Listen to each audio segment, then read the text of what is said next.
मेरा साईं सबका प्यारा, भवसागर से सबको साईं तारणहारा। साईं बाबा, साईं बाबा, साईं बाबा, जय साईं बाबा।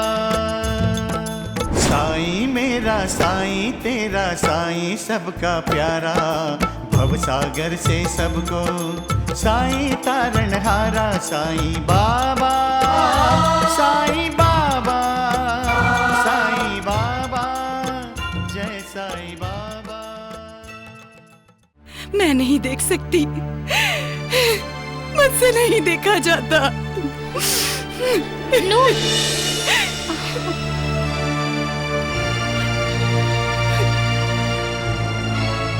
क्यों कर रहे हैं बाबा ऐसा? जिस द्वारिकानाथ और वैद्य जी ने हमेशा उनसे ईर्ष्या की, नफरत की, बाबा उन्हीं की बात सुन रहे हैं। वो कौन है ये जौहर? कहाँ से आया है? कोई नहीं जानता उसे। अब अचानक साईं बाबा उसके चेले बन गए। हम इस बात को हजम नहीं कर पा रहे हैं राधा बाई। साईं बाबा हमारे भगवान हैं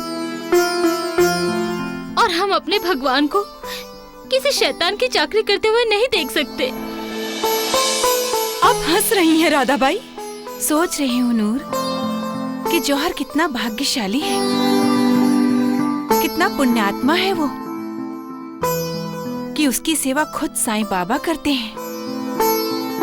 साईं बाबा जैसे साधु संतों की लीलाएं हमारी बुद्धि से परे होती हैं। ऐसे योगियों के लिए धूप और छांव, आग और पानी सब समान होते हैं। पंच महाभूतों पर उनकी हुकूमत चलती है। अपने योग सामर्थ्य से साईं बाबा जैसे योगीराज असंभव भी संभव कर दिखाते हैं। आप ही ने कहा था शिबूबाई, दिवाली के अवसर पर साईं बाबा ने पानी से दिए जलाए थे।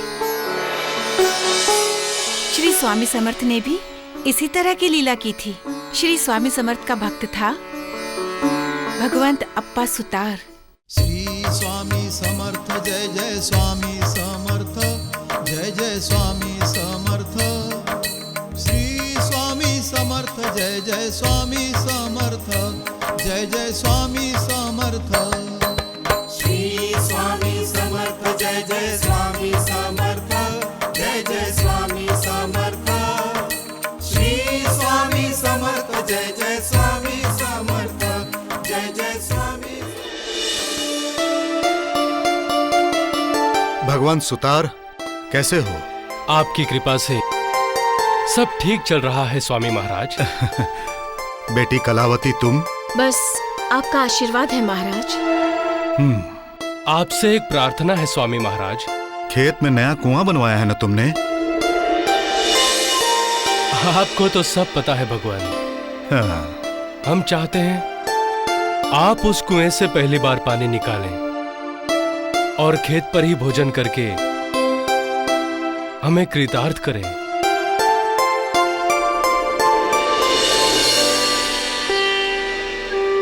स्वामी महाराज, आपसे एक प्रार्थना है। अगर एक बाल्टी पानी आप स्वयं इस कुएं से निकालकर इन खेतों में डाल दें तो इस जगह का भाग्य खुल जाएगा। भोजन का प्रबंध हो गया? हाँ स्वामी जी महाराज, भोजन खेत में ही बनाया जाएगा। मैं अपनी बात नहीं कर रहा हूँ, हम सब की भोजन की बात कर रहा हूँ। हाँ स्वामी जी, इन सबको भोजन दिया जाएगा। पुंडलिक वरदा, हरि विठ्ठल, पुंडलिक वरदा, हरि विठ्ठल, श्री ज्ञानदेव, श्री ज्ञानदेव। श्री स्वामी समर्थ जय जय स्वामी समर्थ, जय जय स्वामी समर्थ। श्री स्वामी समर्थ जय जय स्वामी समर्थ, जय जय स्वामी समर्थ। श्री स्वामी समर्थ जय जय स्वामी समर्थ, जय जय स्वामी समर्थ। श्री स्वामी समर्थ जय जय स्वामी समर्थ, जय जय स्वामी समर्थ। सच्चिदानंद सतगुरु श्री स्वामी समर्थ महाराज की जय। स्वामी महाराज, आप पेड़ की छांव में विश्राम कीजिए। तब तक मैं भोजन बनाती हूँ। बेटी, अकेले मेरे लिए नहीं, हम सब के लिए। जी।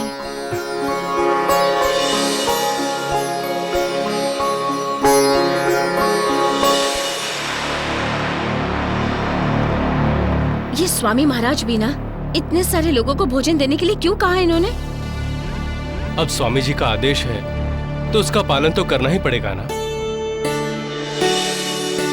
अरे सदोबा, कहाँ जा रहे हो? आओ। स्वामी महाराज, आप यहाँ? आज तो हमारे भाग्य ही खुल गए। सुतार सबके लिए भोजन बना रहा है। आज ये सभी आगंतुकों को भोजन कराएगा। आप स्वामी महाराज को समझाइए ना। अरे पांडोबा, ओ सदाशिव, आओ आओ। अरे सुतार आज सभी को भोजन करा रहा है। प्रणाम स्वामी महाराज। स्वामी जी पूरे गांव को बुला रहे हैं और हम पूरे गांव को भोजन कैसे करा सकते हैं? ना ही इतना सामान है, ना कोई सामग्री है, और मैं अकेली कैसे करूंगी ये सब? अरे सुतार, भोजन जल्दी बनाओ, भूख लगी है सबको। चलो भोजन बनाते हैं। अरे अभी तक चूल्हा नहीं जलाया? क्या हमें भूखा रखने का इरादा है? आपने घासलेट कहाँ रखा है? ये लो।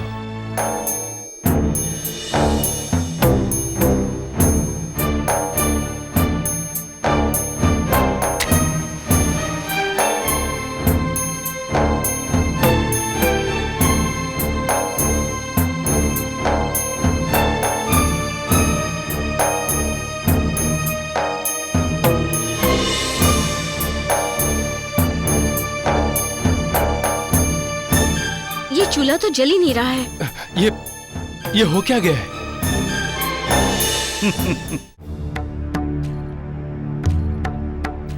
सुतार, तुमने हमें भोजन कराने का वादा किया था और अब चूल्हा न जलने का बहाना कर रहे हो। क्या भोजन कराने का इरादा नहीं है? ये क्या कह रहे हैं स्वामी महाराज? तुम पर विश्वास करके मैंने सभी गांव वालों को भोजन के लिए बुलवाया और अब तुम बोल रहे हो कि चूल्हा नहीं जल रहा है। सच कह रही हूँ स्वामी महाराज, मैं कब से कोशिश कर रही हूँ लेकिन चूल्हे में आग ही नहीं पकड़ रही है। आग दिल में जलनी चाहिए, ऐसी आग जो दूसरों के दुख को देखकर खुद जल उठे और हम उनकी सहायता के लिए तुरंत दौड़े चले जाएं। बेटी, ऐसी आग जैसे ही हमारे दिल में जलती है ना, हमारे मन के तमाम स्वार्थी विचार उस आग में जलकर स्वयं भस्म हो जाते हैं। तुम्हारे मन में खोट था, तुम इन सबको भोजन नहीं कराना चाहती थी। अगर तुम इन सबको भोजन कराना चाहती तो चूल्हे में आग स्वयं जल उठती। मुझे क्षमा कीजिए स्वामी महाराज, मुझे क्षमा कीजिए। अगर ये चूल्हा जल गया तो मैं सबके लिए भोजन बनाऊंगी, मैं सबको भोजन कराऊंगी। दिल से कह रही हो बेटी? हाँ स्वामी महाराज, मैं दिल से कह रही हूँ। अब आप इस चूल्हे को जलाइए और मेरे मन में जो स्वार्थी विचार उत्पन्न हो गए थे उन्हें इस अग्नि में जला दीजिए। उठो बेटी।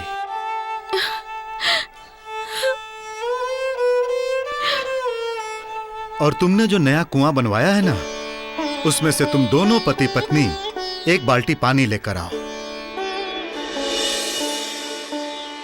पानी? हाँ, जाओ।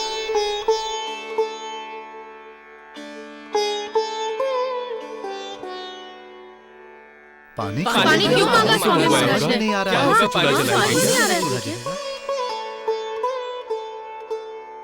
स्वामी महाराज, पानी।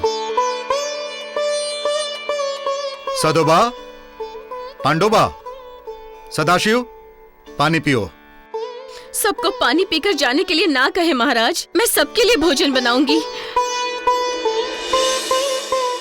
सदोबा, इस पानी को मुंह में डालो और कुल्ला करके चूल्हे पर फेंको।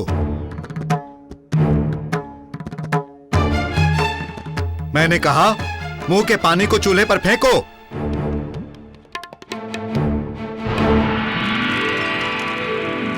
श्री स्वामी समर्थ जय जय स्वामी समर्थ जय जय स्वामी समर्थ श्री स्वामी समर्थ जय जय स्वामी समर्थ जय जय स्वामी समर्थ श्री स्वामी समर्थ जय जय स्वामी समर्थ जय जय स्वामी समर्थ। स्वामी समर्थ अक्कलकोट जी महाराज की जय। स्वामी समर्थ अक्कलकोट जी महाराज की जय। श्री स्वामी समर्थ ने पानी से चूल्हा जलाकर बता दिया कि अगर दिल में प्रबल इच्छा शक्ति हो तो इंसान असंभव को भी संभव कर सकता है।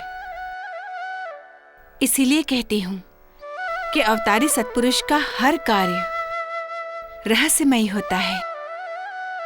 उनकी हर कृति के पीछे समाज का भला और भक्तों का हित छुपा हुआ होता है। क्यों माँ जी, कौन सा पाठ पढ़ा रही हैं आप? घासलेट से कैसे आग जलाई जाती है या पानी से कैसे जलाई जाती है? वो ऊपर वाला भी कमाल का काम करता है। उसके राज में कुछ भी नामुमकिन नहीं है। इसलिए तो जन्म के बाद मृत्यु आती है और दिन के बाद रात होती है। जो ऊपर चढ़ता है उसे नीचे आना ही पड़ता है नूरबाजी। इसलिए हमेशा मालिक की शरण में जाना चाहिए, हमेशा उसकी पूजा करनी चाहिए।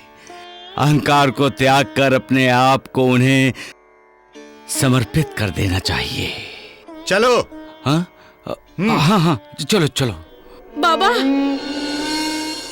सकुबाई, अब मुझे मत रोको। अगर समय रहते बाजार से सामान लाकर मैंने गुरुदेव के लिए खाना नहीं बनाया तो नाराज हो जाएंगे। इसलिए मुझे जाने दो।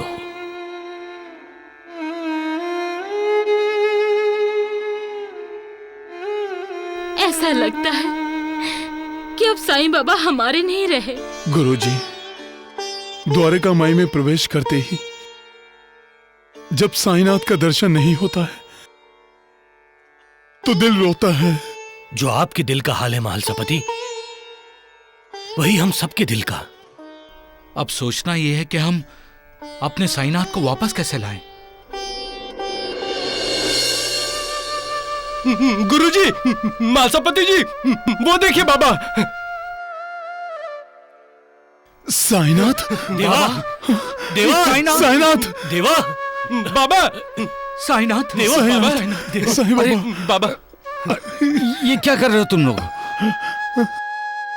अपने भगवान की चरण वंदना। ये कैसा पागलपन है महालसापति? मैंने कितनी बार कहा है कि मैं भगवान नहीं हूँ। साईं बाबा तो है, आपके और मेरे तो 72 जन्मों के संबंध है देवा। ये मैं कैसे भूल सकता हूँ श्यामा? तो फिर मेरे साथ चलिए देवा। कहाँ? द्वारिका माई। हाँ बाबा, द्वारका माई में चलिए। हाँ चलिए बाबा। आप लोग इस तरह जबरदस्ती मुझे द्वारिका माई नहीं ले जा सकते। ये आप बोल रहे हैं बाबा? हाँ, मैं बोल रहा हूँ। क्या आपने मुझे ठुकरा दिया साईनाथ? मुझे नहीं मालूम। अरे तो फिर क्या याद है आपको? क्या मालूम है? अब इस समय मुझे इतना ही याद है कि मुझे अपने गुरुदेव के लिए बाजार से सामान खरीदना है इन थैलियों में, और घर जाकर उनके लिए भोजन तैयार करना है। हाँ। आप खाना बनाएंगे बाबा? वो भी जौहर के लिए? हाँ। कितनी बार कहा है सगुण कि कभी किसी को तुच्छ नहीं समझना चाहिए, कभी किसी की निंदा नहीं करनी चाहिए। हाँ, हम सब ये भूल चुके हैं देवा। आप द्वारिका माई में चलिए और फिर से हमें ये सब समझा दीजिए। मुझे कुछ नहीं मालूम। मुझे सिर्फ इतना पता है कि मुझे अपने गुरुजी के लिए खाना बनाना है। हटो यहाँ से, मुझे जाने दो। बाबा, देवा, बाबा, साईनाथ, साईनाथ, बाबा, साईनाथ, देवा। गुरुजी, ऐसा लगता है साईनाथ ने हमसे सारे संबंध तोड़ लिए हैं। अगर रघुराम ने उस मनहूस जानकी को उसके मायके वापस नहीं भेजा तो मैं रघुराम के साथ सारे संबंध तोड़ लूंगी। अंबिका, रघुराम हमारा छोटा बेटा है। छोटा है परंतु हमसे बड़ा बनना चाहता है, हमसे।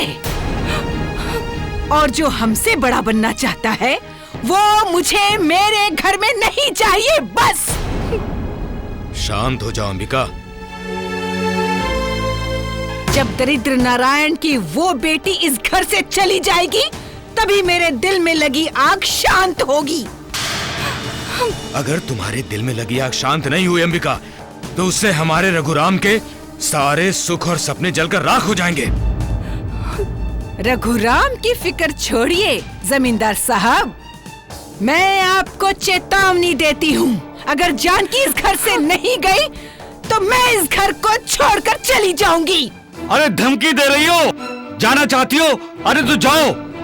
अरे कोई तुम्हारी धमकी से नहीं डरेगा और ना ही तुम्हें कोई रोकेगा।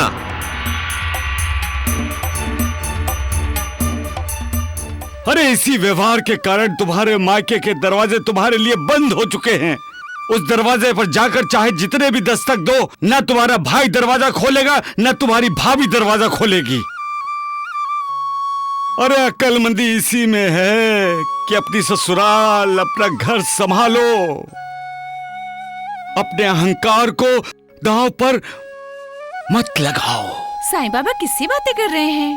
पता नहीं किससे। लगता है उनका कोई भक्त किसी संकट में है। एक बात याद रखो, जो खुद को सुखी करने के लिए दूसरों को दुखी करता है वो कभी सुखी नहीं होता, कभी नहीं। सबका मालिक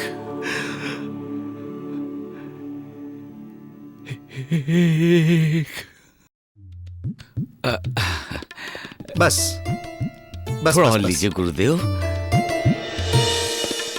द्वारिकानाथ जी, कैसा बना है खाना? उत्तम उत्तम। कुछ भी कहिए गुरुदेव, साईं के हाथ में जादू है। इसके हाथ का स्वाद ही निराला है। निराला? जौहर बाबा जो मुफ्त का खाते हैं ऐसे ही बातें करते हैं। द्वारिकानाथ जी को तो बिना काम किए ही खाने की आदत हो गई है। ए धोंडिया, अब सिर्फ खाने के लिए मुंह खोल, समझा? तू चुपचाप खा ले, पेटू खा ले। अरे धोंडू, खाने पर ध्यान दो। लेकिन बाबा। धोंडू, अन्न पूर्ण ब्रह्म है, उसका निरादर कभी मत करो। साईं, खाना खाते समय तो उपदेश मत दो। धोंडू से बात करने से अच्छा अपने गुरुदेव से पूछ लेते, उन्हें कुछ चाहिए तो नहीं। साईं। हाँ आया गुरुदेव। थाली उठाओ। हाँ।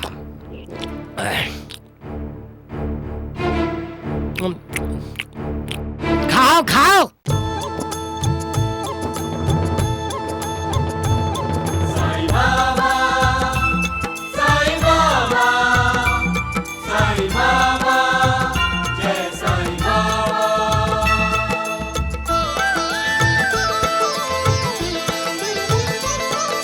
साईं मेरा साईं तेरा साईं सबका प्यारा, भवसागर से सबको साईं तारणहारा। साईं बाबा, साईं बाबा, साईं बाबा, जय साईं बाबा। साईं मेरा साईं तेरा साईं सबका प्यारा, भवसागर से सबको साईं तारणहारा। साईं बाबा, साईं बाबा, साईं बाबा, जय साईं बाबा।